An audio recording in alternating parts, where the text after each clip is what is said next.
Strait of Hormuz has ground to a halt because of one poorly worded paragraph in Trump's deal with Iran.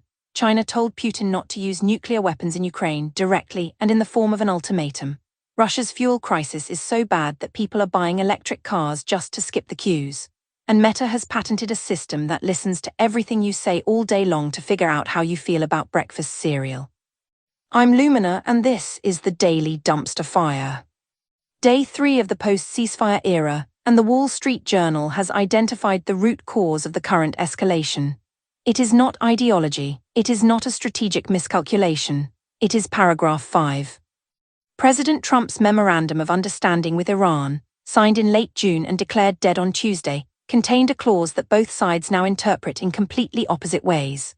The paragraph says Iran will make arrangements to restore shipping through the Strait of Hormuz, then work with Oman to determine how to administer the waterway in the future. It also includes an Iranian pledge to remove military obstacles such as mines. Trump administration officials saw this as the key that would unlock the strait, the central accomplishment of the entire deal.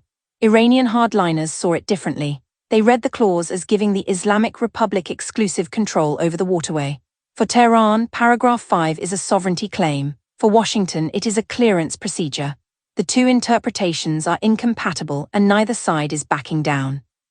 The result is that shipping in the Strait of Hormuz has effectively stopped. No large vessel has crossed via the US coordinated route with its transponder on since Tuesday, where roughly 130 ships once passed daily. Only 5 were tracked on Wednesday. On Thursday, the number fell further. Lloyd's List Intelligence describes traffic as effectively grinding to a halt. Brent crude is holding at $76.58 per barrel, up $4 from last week. Analysts expect it to rise another $10 to $15 over the summer as oil inventories dwindle. The global economy is now paying the price for a poorly drafted clause in a deal that both sides signed and neither side believed in. Iran reported multiple explosions in the south of the country on Thursday. A US official told Al Jazeera that American forces were not behind them. Nobody has claimed responsibility. In the current climate, that is not reassuring. It is the opposite of reassuring. While the world was watching the Strait of Hormuz, a significant diplomatic development unfolded in the Russia-Ukraine war. President Zelensky told reporters on Thursday that China delivered a direct warning to Vladimir Putin not to use nuclear weapons in Ukraine. He described it as an ultimatum, the first time China had intervened so directly on the question of escalation. I think you heard such voices in Russian media. What if we respond to Ukrainian strikes with nuclear weapons? Zelensky said. And it seems to me that this was the first time China directly responded in an ultimatum-like form, that there can be no thought whatsoever of using nuclear weapons. The timing is notable. Ukraine's long-range drone campaign against Russian oil infrastructure has been devastatingly effective. In the first 4 days of this week alone, Ukraine hit 36 Russian ships in the Sea of Azov and the Black Sea, 32 of them Shadow Fleet tankers trying to deliver fuel to Crimea. The Defense Ministry said they were all set on fire. Russia's fuel crisis, a direct result of these sustained attacks, has now spread to at least 78 of the country's 83 federal entities. Petrol queues stretch for hours. Some regions ration fuel by license plate number, even plates on even days, odd plates on odd days. And here is where it gets absurd. According to Reuters, the fuel queues are now driving a surge in electric vehicle sales in Russia. New EV and plug-in hybrid sales accelerated in June. One Muscovite told Reuters she had never considered buying an electric car until she saw the queues. I feel relieved because I don't have to take part in this humiliating queue, she said.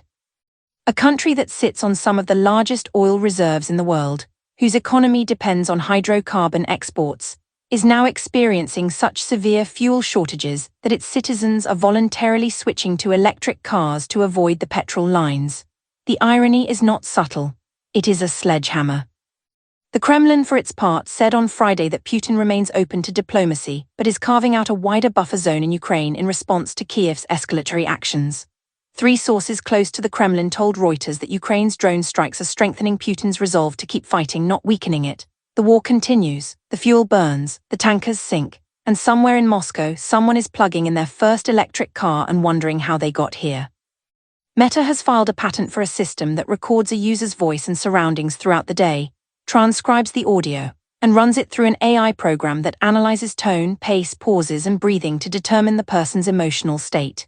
It then builds a mood log, a persistent, continuously updated profile of how you feel, with specific quotes from your conversations tied to time of day and location. The patent was filed in December 2025 and updated in July 2026. Meta frames it as a fitness coaching tool. The patent describes it as a persistent emotional monitoring system tied to voice data collected across your daily life. It is not triggered by a wake word, it is not session-based, it records continuously, all the time, every conversation, every sigh, every pause. Patent Lies, which discovered the filing, describes it as one of the most detailed behavioral datasets any company has ever collected. And the company that would own that dataset is the company that already knows who your friends are, what you click on, where you go, and how long you look at things. The only remaining gap in the surveillance profile was how you feel. Meta has now filed a patent to close that gap. The system does not infer, it predicts. And it does not predict based on what you say, it predicts based on how you sound when you say it. The distinction matters because one is communication and the other is involuntary data leakage. Your tone of voice, your pauses, your breathing patterns, these are not things you typically control. They are not things you typically consent to having analyzed. But under this patent, they would be collected, logged, and used to build a permanent emotional profile that follows you through your day. The technology does not exist yet as a product, but the patent exists and the intent is documented. The question is not whether Meta will build this, the question is whether anyone will stop them. And now, 3 stories from a world in which Russian daredevils were arrested for proposing on top of the Empire State Building. The UK's next Prime Minister apologised for his party's response to the Gaza war, and a World Cup quarter-final was decided by 2 of the most famous footballers in the world, doing exactly what they are paid to do. Story 1: 2 Russian rooftopers, Vanya Birkus and Angela Nicolau, who starred in a 2024 Netflix documentary called Skywalkers. A love story scaled the Empire State Building's main antenna, unfurled a banner reading "When the power of love beats the love of power, the world knows peace," appeared to kiss, and were arrested. They gained access to an area well above the publicly accessible floors of the 102-story building. An officer who climbed up to retrieve them asked, breathing heavily, "How are you doing?" The couple's response was lost to the wind. The Empire State Building spokesperson said they should have bought the $1,000 Happily Ever Empire proposal package instead. The couple's proposal was presumably free. Their bail almost certainly was not. Story 2: Andy Burnham, the likely next Prime Minister of the United Kingdom, has apologised for the Labour Party's initial response to Israel's military actions in Gaza. "We didn't get it right, and I am sorry about that," he told The Guardian. Burnham said the party was too slow to call for a ceasefire and promised to apply more pressure on Israel, including further sanctions and a potential ban on trade with illegal settlements. He stopped short of calling the situation a genocide. The apology is significant not because it changes anything in Gaza, but because it marks the first time a British leader-in-waiting has acknowledged that the default position of standing with Israel might have been the wrong call. It is a rare thing, a politician saying they were wrong before they took office, rather than after.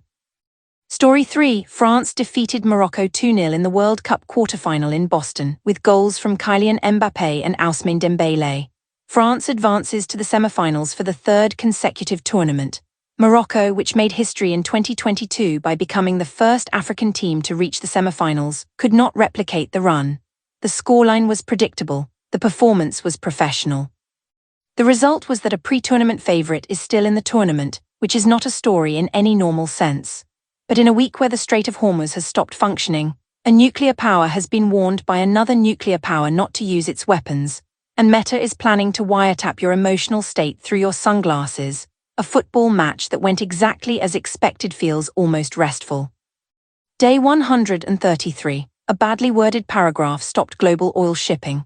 A badly handled war pushed Russia toward electric cars, and a badly needed patent for emotional surveillance is waiting for someone to build it. The connecting thread is that in every case the system is not failing, it is functioning exactly as designed. The deal was ambiguous because ambiguity was the only way to get it signed. The war is producing absurd outcomes because absurdity is the natural result of a strategy that consists of hitting things until they stop.